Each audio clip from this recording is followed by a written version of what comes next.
मालवणमधल्या राजकोट किल्ल्यावर नौदलाचे अधिकारी दाखल, नौदलाच्या अधिकाऱ्यांकडून घटनास्थळाची पाहणी।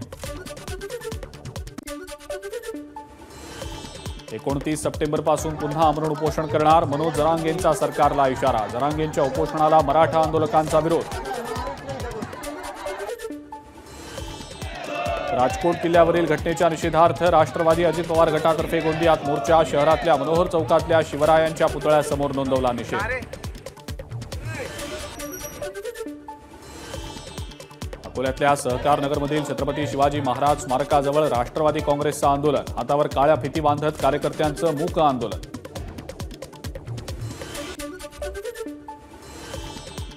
शिवरायांचा अश्वारूढ पुतळा घेऊन छत्रपती संभाजीनगरमधील शिवभक्त राजकोट किल्ल्यावर दाखल। जोपर्यंत प्रशासन किल्ल्यावर पुतळा बसवत नाही तोपर्यंत आम्ही आणलेला पुतळा बसवा, शिवभक्तांची मागणी।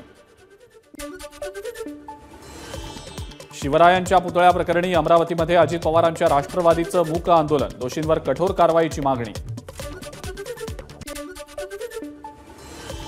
राजकोट किल्ल्यावरील घटनेचा रोह्यात अजित पवारांच्या राष्ट्रवादीकडून निषेध। केवळ 8 महिन्यातच पुतळा कोसळतो हे दुर्दैव, दोषींवर कारवाई व्हावी, कार्यकर्त्यांची मागणी।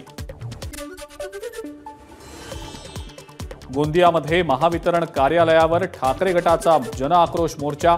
विद्युत उपकरणांची अंत्ययात्रा काढत वीज दरवाढीचा नोंदवला निषेध।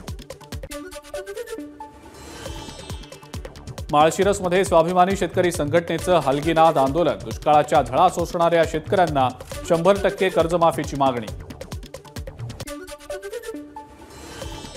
सांगलीच्या इस्लामपूरमध्ये हिंदू जनआक्रोश मोर्चा। सकल हिंदू समाजातर्फे मोर्चा आणि सभेचं आयोजन। आमदार नितेश राणेंसह नेते आणि कार्यकर्त्यांची उपस्थिती।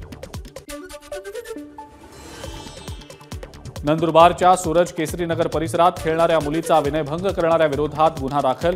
आरोपी रवींद्र बुधा पोलिसांच्या ताब्यात।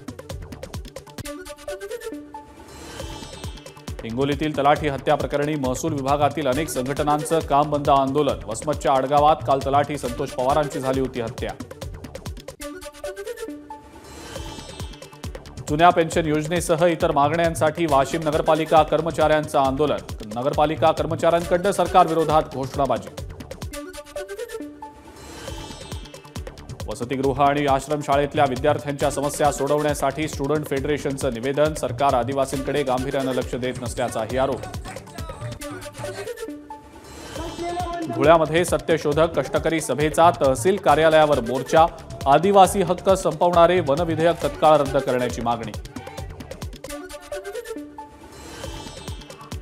विस्कळीत विद्युत पुरवठ्यामुळे पांगराबंदीच्या ग्रामस्थांचा मालेगावातील महावितरणच्या कार्यालयात ठिय्या। स्वाभिमानीच्या पदाधिकाऱ्यांनी यावेळेला सरकारी अधिकाऱ्यांना धरलं धारेवर।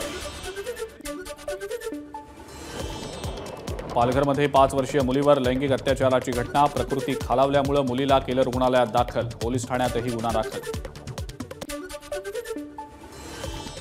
आळंदीच्या इंद्रायणी नदीमध्ये पुन्हा एका महिलेचा आत्महत्येचा प्रयत्न। महिलेचं शोधकार्य युद्धपातळीवर सुरू।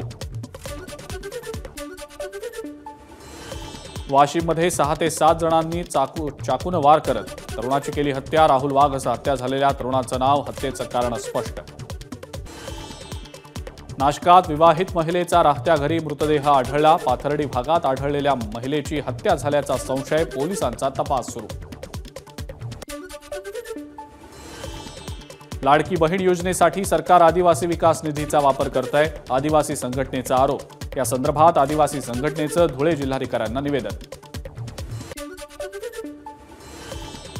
बदलापूर घटनेनंतर सांगोल्यात दामिनी पथकाच्या धडक कारवाया। यामुळे लहान मुली आणि तरुणींना होणारा रोड रोमिओंचा त्रास झाला कमी।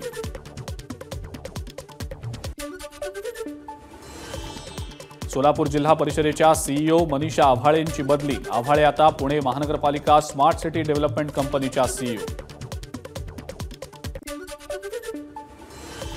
अमरावती पोलीस आणि जिल्हाधिकारी कार्यालयाच्या वतीनं गुन्हे जागरूकता परिसंवादाचं आयोजन। कार्यशाळेसाठी जिल्हाधिकारी आणि पोलीस आयुक्तांची उपस्थिती। एबीपी माझा, उघडा डोळे बघा नीट।